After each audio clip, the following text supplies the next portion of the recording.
বাংলাদেশে 15.5 বছরে দুর্নীতি হয় নাই এরকম কোনো সেক্টর জানা আছে? জানা থাকলে জানায়েন।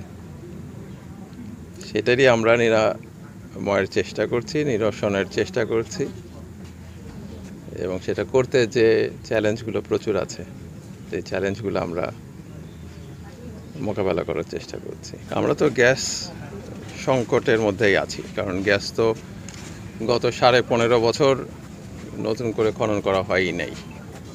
বাপেক্সকে বসিয়ে রাখা হয়েছিল। এখন ভোলাতে কিছু গ্যাস পাওয়া গেছে, বাপেক্সের উদ্যোগে আবার গ্যাস খননের চেষ্টা হচ্ছে। আমরা যদি গ্যাস পাই তাহলে সেই সংকটটা চলে যাবে।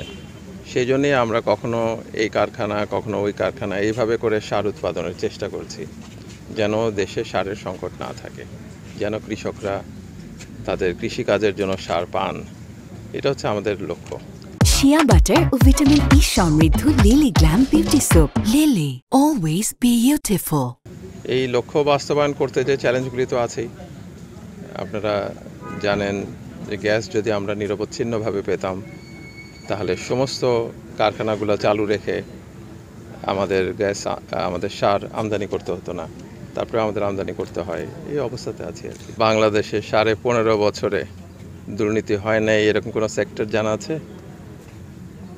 জানা থাকলে জানায়েন। সেটারই আমরা নিরাময়ের চেষ্টা করছি, নিরসনের চেষ্টা করছি এবং সেটা করতে যে চ্যালেঞ্জগুলো প্রচুর আছে, সেই চ্যালেঞ্জগুলো আমরা মোকাবেলা করার চেষ্টা করছি।